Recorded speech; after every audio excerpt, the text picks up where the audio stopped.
Ngayong buwan maraming pensioners ang nagtatanong, totoo ba? Na-deposit na ba talaga ang SST? Pension sa bangko ngayong ikalawang tranche? Maraming kababayan natin ang nagtitiis. Araw-araw nag-aabang nagkakalkula ng kanilang mga gastusin gamot, bayad sa kuryente, tubig at pang-araw-araw na pagkain kaya naman mahalaga ang balitang ito para sa inyo. Hindi na kailangan ng haka o puro chismis lang. Dito ilalabas natin ang verified na impormasyon mula mismo sa alam natin kung gaano kahalaga ang bawat sentimo para sa mga pensioners, lalo na kung umaasa kayo rito. Buwan-buwan at ngayong dalawa, adi tranche. May malaking pagbabago na kailangang malaman ng lahat ay shocking update na inilabas mismo ng ahensya. Ang update na ito ay hindi basta simpleng dagdag lang sa pension, may kasamang detalyeng makakaapekto sa petsa, ng pag-release kung paano nyo makukuha ang pera at kung may bagong proseso ba para sa pag-claim. Maraming pensioners ang nagtataka kung automatic bang papasok ang pera sa kanilang effect o kailangan pa bang pumunta sa opisina, kaya sa video na ito, malinaw naming ipapaliwanag lahat ng iyon. Bukod pa rito may nilabas na table of releases ang SS kung saan nakalista kung aling mga batch ng pensioners ang na-deposit na at kung sino pa ang susunod na makakatanggap. Hindi lahat sabay-sabay na pinapasok ang pension, may schedule po ito. Depende sa kategorya ng membership at last, digit ng if number ninyo kaya kung ayaw ninyong mahuli o mamiss, ang tamang impormasyon makinig po kayo hanggang dulo. Hindi ito basta simpleng balita. Ito po ay real-time na update para matulungan kayong maiwasan ng kalituhan, scam o maling impormasyon na kumakalat ngayon online. Tandaan, pera po natin to. Karapatan nating malaman kung kailan, paano at magkano ang makukuha natin. Salamat po sa patuloy ninyong panonood. Tuloy-tuloy na nating talakayin ang buong detalye tungkol sa ikalawang tranche ng S-Pension na na-deposit na nga sa bangko. Marami sa atin ang hindi agad nakakatanggap ng ganitong update, lalo na kung walang access sa internet o kaya ay hindi marunong sa online checking. Kaya ngayong video, ililinaw natin kung paano ang proseso ng pag-release, sino ang saklaw ng dalawa di tranche na ito at kung may kailangang asikasuhin bago makuha ang dagdag na 1,500 increase na naaprubahan na. Maraming nagtatanong, automatic bang papasok sa gigin ang pension increase o kailangan pang pumunta sa Tata branch? Ayon mismo sa huling pahayag ng Social Security System, lahat po ng pensioners na sakop ng increase ay makakatanggap nito via direct deposit. Kung dati na kayong naka-enroll sa kanilang bank disbursement program, ibig sabihin, kung dati nyo nang natatanggap ang pension ninyo sa Gigi, hindi na kailangang pumunta sa branch. Automatic na po itong papasok sa inyong account. Pero may mga paalala din sila. Siguraduhin na updated ang inyong bank account, details sa test system kasi kung may problema o closed account na ang nakalista, hindi makakapasok ang pension ninyo. Kaya ang unang hakbang talaga ay check ninyo kung active pa ba ang account ninyo na nakalista sa test. Ngayon marami ring nagtatanong kung paano na-distribute ang schedule ng release. Hindi sabay-sabay ang lahat ng pensioners. May tinatawag na staggered release. Base ito sa huling digit ng 8th number ng bawat pensioner. Halimbawa, kung ang last number ng SSA ninyo ay 0 o 1, mas maaga kayong makakatanggap yung may last digit na 8 o 9. Sila yung nasa dulo ng schedule.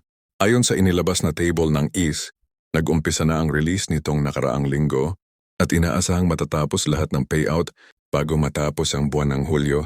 Kaya kung na ngayon pa lang kayo nag-check at wala pa sa inyong exit, wag muna kayong mag-panic.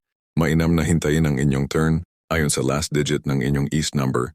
Isa pa pong tanong ng marami, bakit may mga kasabay kong pensioner na natanggap na nila?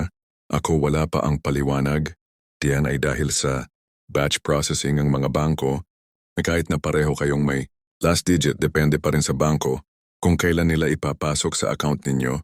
May mga bangko na mabilis mag-process, may ibang medyo delayed. Lalo na kung tumama sa weekend or holiday, nagkakaroon talaga ng kaunting pagkaantala. Pero ayon sa TSS, hanggat walang mali sa bank account details at walang outstanding issue sa membership ninyo, makakatanggap po kayo ng pension increase. Marami din pong nagtatanong kung lahat ba ng pensioners ay saklaw ng 1,500 increase. Ang malinaw na sagot, hindi po lahat. Ang increase na ito ay para sa mga regular pensioners under the retirement, disability at death benefit programs ng IF. Kung kayo po ay kabilang sa Flexi, Fund of Voluntary Provident Fund programs, Hindi po kayo kabilang sa increase na ito. Isa pa kung bago pa lang kayo nag-umpisang tumanggap ng pension, halimbawa nitong buwan lang, maaaring hindi, pasaklaw ang inyong account ng adjustment dahil ang increase na ito ay para sa mga accounts na active before certain cut-off date na itinakda ng F. Kaya kung hindi ninyo pa rin natatanggap, matapos ang buwan na ito mas mabuting makipag-ugnayan na sa pinakamalapit na. Sa branch, isa pang mahalagang detalye, kung kayo po ay may pension loan, dapat ninyong malaman na ang increase na matatanggap ninyo ay hindi otomatikong ibabawas sa inyong loan repayment. Ibig sabihin buo pa rin ninyong matatanggap ang 1,500 increase kahit may existing loan, ngunit pagkatapos nitong tranche na ito may posibilidad na i-recompute ng F ang inyong monthly pension para sa mga succeeding months kung saan mag-a-apply ang loan amortization, kaya mahalaga ring bantayan ang inyong monthly pension slips kung nag-a-avail kayo ng pension. Loan program isa pang concern ng marami. Nating kababayan ay ang mga pensioners na nasa probinsya o malalayong lugar na walang malalapit na bangko. Paano sila makaka-access ng kanilang pension ayon sa necessity? Meron pong ongoing partnership sa ilang remittance centers at accredited payment centers sa mga remote areas para masigurong maihatid ang pensyon. Kaya kung walang bangko sa inyong lugar, mainam na alamin sa inyong lokal na munisipyo kung alin sa mga payment centers ang accredited ng F. Huwag po tayong basta-basta magtitiwala sa sino mang nagsasabing pwede silang kumuha ng pension ninyo on your behalf dahil ang SFA ay nagbabala na rin laban sa mga scammers at fixers na nag-aalok ng ganitong serbisyo. Tandaan, hindi kailanman hihingi ng processing fee o service charge ang STU para lang makuha ninyo ang inyong pension. Bukod dito, napakahalaga ring tandaan na may mga bagong patakaran ng S tungkol sa annual confirmation of pensioners o ako. Kung dati-rati ay accepted ang mga local pensioners sa pagsumit ng AKOP, ngayon ay hinihikayat muli ang lahat na mag-update ng kanilang status annually para maiwasan ang pagka-hold ng kanilang pension, lalo na kung may nabalitaan kayong kakilala na biglang natigil ang pensyon, malamang hindi nakapag-AKOP kaya na-freeze ang kanilang account. Ang AKOP ay simple lang naman, kailangan lang mag-submit ng proof of life, tulad ng valid D o picture holding today's newspaper. Depende sa hinihingi ng ESTA branch. Pwede na rin itong gawin online para hindi na kailangan pumunta sa opisina. Ngayon pag-usapan natin kung ano pa ang aasahan ninyo sa mga susunod na buwan. Base sa mga naunang announcements ng SS, may planong itaas pa ang buwan ng pensyon, contribution, ng mga kasalukuyang miyembro para mapanatili ang sustainability ng fund. Ang ibig sabihin nito, maaaring sa mga susunod na taon mas marami pa tayong makikitang adjustment sa mga matatanggap na pensyon, pero para sa kasalukuyang batch ng pensioners, wala pong immediate effect ito sa inyong monthly pension. Ang increase na 1,500 ay bahagi ng tinatawag na pensyon adjustment program na nilagdaan noon pang 2,024 at ngayon pa lang na-implement ng buo. Kaya kung may naririnig kayong balita tungkol sa bagong contribution rates, huwag kayong malito, iba po yun para sa active contributors, hindi sa pensioners. Isa pa pong madalas itanong, paano kung may reklamo ako o may discrepancy sa pensyon ko? Ang payo ng SSS, gamitin ang kanilang online channels bago pumunta sa physical branch. Dahil sa dami ng increase, mas mabilis ang pag-process. Kung gagamit kayo ng ESET portal o official Facebook page ng SS, pero kung hindi talaga maayos online, pwede kayong pumunta mismo sa TETA branch. Lalo na kung may dala kayong complete documents gaya ng valid V, EduMed card at bank passport o debit card kung saan nakadeposit ang pensyon. At syempre, kung kayo po ay nakakatanggap ng pensyon para sa ibang beneficiary, halimbawa, widow's pension o dependents pension, dapat ninyong siguraduhin na updated ang inyong status sa tech records.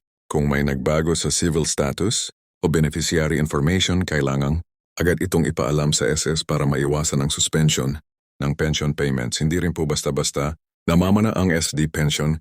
Kung sakaling pumanaw ang pensioner, may specific process po ito na kailangan sundin ng mga legal beneficiaries, kaya importante ring alamin ang mga patakarang iyon para hindi maipit ang anumang benefit na dapat makuha ng pamilya.